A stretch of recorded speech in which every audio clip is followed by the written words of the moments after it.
একাদশ খণ্ড। ঠাকুর শ্রীরামকৃষ্ণ দক্ষিণেশ্বর কালী মন্দিরে ভক্ত সঙ্গে। প্রথম পরিচ্ছেদ।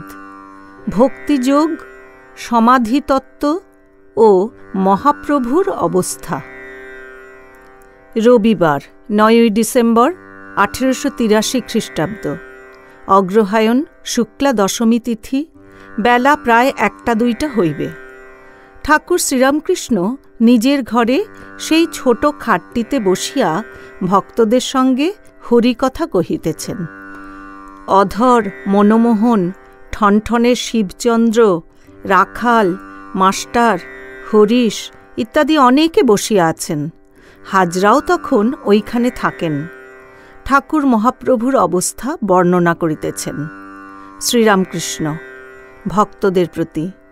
চৈতন্যদেবের ৩টি অবস্থা হতো।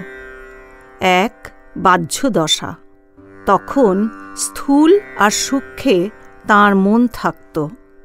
২. অর্ধবাহ্য দশা।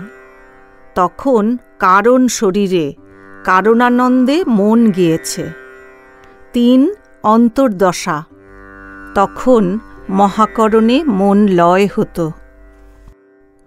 বেদান্তের পঞ্চকোষের সঙ্গে এর বেশ মিল আছে। স্থূল শরীর অর্থাৎ অন্নময় ও প্রাণময় কোষ, সূক্ষ্ম শরীর অর্থাৎ মনোময় ও বিজ্ঞানময় কোষ, কারণ শরীর অর্থাৎ আনন্দময় কোষ। মহাকারণ পঞ্চকোষের অতীত। মহাকারণে যখন মন লীন হতো তখন সমাধিস্থ। এরই নাম নির্বিকল্প বা জড় সমাধি। চৈতন্যদেবের যখন বাহ্যদশা হতো তখন নাম সংকীর্তন করতেন। অর্ধবাহ্যদশায় ভক্ত সঙ্গে নৃত্য করতেন। অন্তর্দশায় সমাধিস্থ হতেন। মাস্টার স্বগত।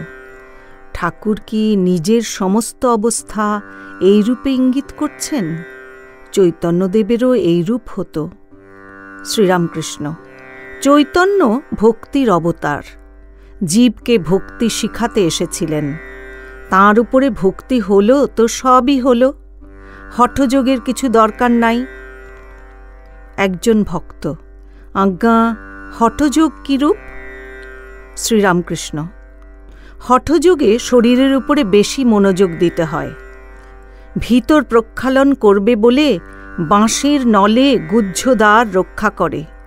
লিঙ্গ দিয়ে দুধ ঘি টানে। জিহ্বা সিদ্ধি অভ্যাস করে। আসন করে শূন্যে কখনো কখনো ওঠে। ওসব বায়ুর কার্য। একজন বাজি দেখাতে দেখাতে তালুর ভিতর জিহ্বা প্রবেশ করে দিয়েছিল। অমনি তার শরীর স্থির হয়ে গেল। লোকে মনে করলে মরে গেছে। অনেক বৎসর সে গোড় দেওয়া রহিল। বহুকাল পরে সেই গোড় কোনো সূত্রে ভেঙে গিয়েছিল। সেই লোকটার তখন হঠাৎ চৈতন্য হল। চৈতন্য হবার পরই সে চেঁচাতে লাগল, লাগ ভেলকি, লাগ ভেলকি। সকলের হাস্য। এ সব বায়ুর কার্য। হঠযোগ বেদান্তবাদীরা মানে না। হঠযোগ আর রাজযোগ। রাজযোগে মনের দ্বারা যোগ হয়, ভক্তির দ্বারা, বিচারের দ্বারা যোগ হয়। ওই যোগই ভালো। হঠযোগ ভালো নয়। কলিতে অন্নগত প্রাণ।